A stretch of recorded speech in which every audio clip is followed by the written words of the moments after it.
Assalamualaikum warahmatullahi wabarakatuh. Perkenalkan, saya Asafiah Tri Ramadhani. Saya dari kelas 12 F7. Kali ini saya akan menjelaskan beberapa soal dari materi fisika kelas 12.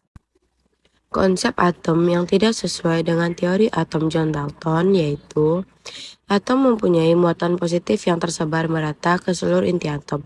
Pembahasan teori atom Dalton masih sangat sederhana, belum mengenal jenis muatan. Soal berikutnya, atom mempunyai muatan positif yang tersebar merata ke seluruh isi atom atau atom terdiri dari atom bermuatan positif. Di antara dua pernyataan tersebut, manakah pernyataan yang berhubungan dengan atom model Thomson? Atom mempunyai muatan positif yang tersebar merata ke seluruh isi atom. Soal selanjutnya adalah, salah satu pernyataan dalam teori atom Rutherford adalah inti atom bermuatan positif dan terkonsentrasi di tengah-tengah atom. Pembahasan dari soal ini adalah inti atom bermuatan positif dan mengandung hampir seluruh massa atom. Soal selanjutnya, terdapat perbedaan antara teori atom Bohr dengan Rutherford.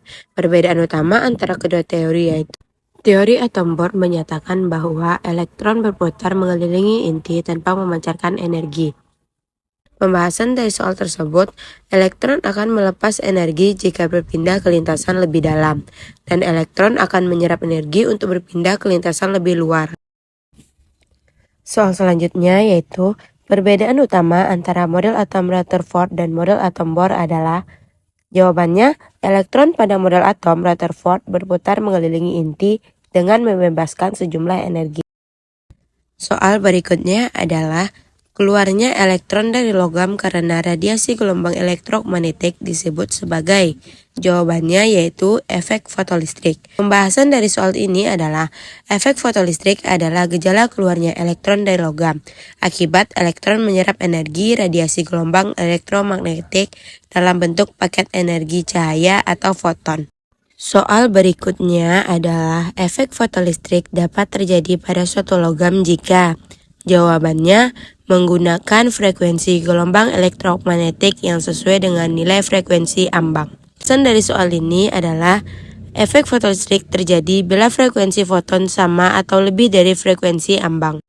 Soal selanjutnya yaitu, berikut ini merupakan grafik hubungan kuat arus I dan tegangan listrik V pada efek fotolistrik.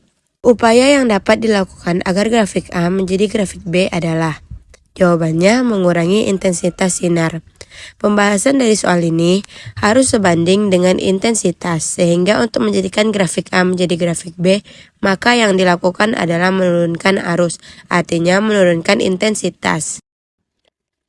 Pertanyaan berikutnya, suatu gelombang elektromagnetik mempunyai frekuensi yang nilainya setengah dari frekuensi ambang yang dibutuhkan suatu logam agar mengalami fotolistrik. Jika gelombang elektromagnetik tersebut diradiasikan pada logam, peristiwa yang terjadi yaitu, jawabannya tidak terjadi efek fotolistrik.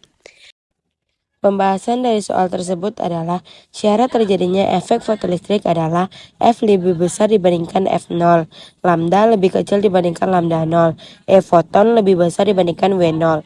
Karena frekuensinya hanya setengah frekuensi ambang, artinya F besar dari F0, sehingga tidak terjadi efek fotolistrik, dan elektron tidak terlepas.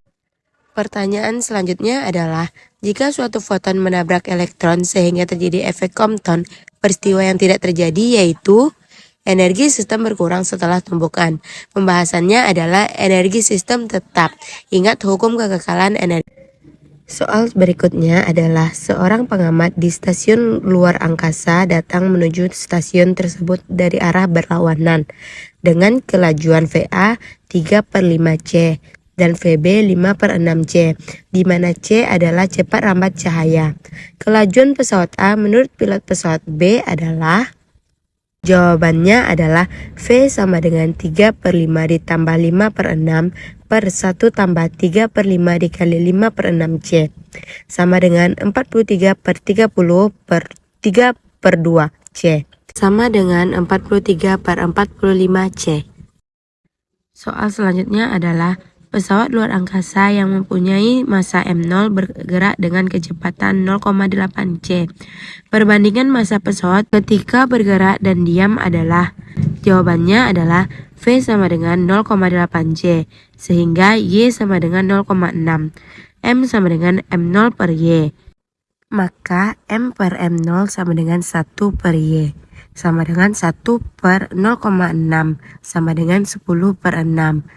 Hasilnya adalah 5:3. Soal berikutnya adalah, menurut seorang pengamat di bumi, A telah pergi selama 30 tahun dengan pesawat antariksa yang kecepatannya mendekati kecepatan cahaya. Namun menurut A, ia hanya pergi selama 24 tahun.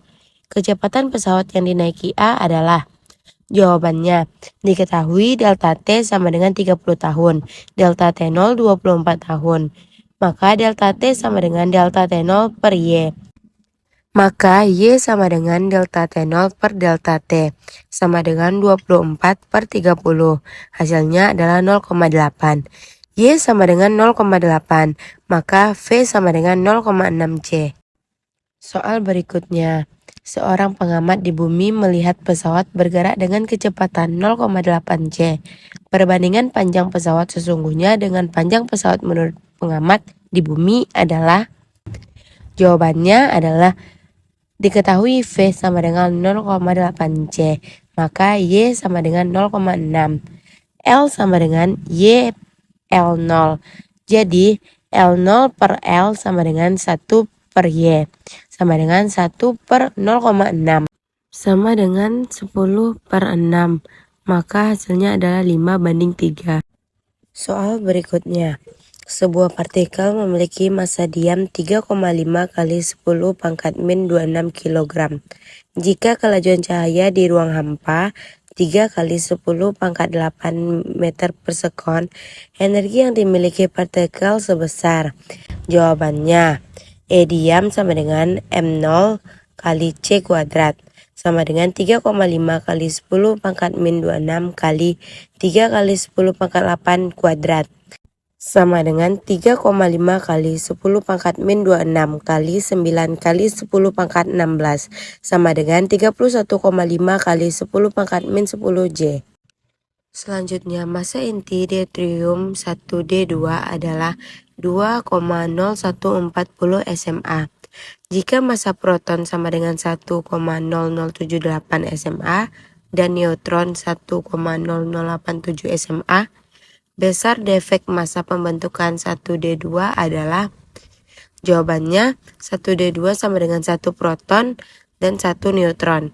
Delta M sama dengan 1,0078 ditambah 1,0087 dikurang 2,0140 sama dengan 0,0024 SMA. Soal berikutnya yaitu, radioisotop karbon 14 bermanfaat untuk, jawabannya adalah menentukan umur batuan atau fosil. Pembahasannya karena karbon 14 digunakan untuk menentukan umur fosil. Soal selanjutnya adalah, radioisotop dapat digunakan untuk menguji kebocoran tangki penyimpanan.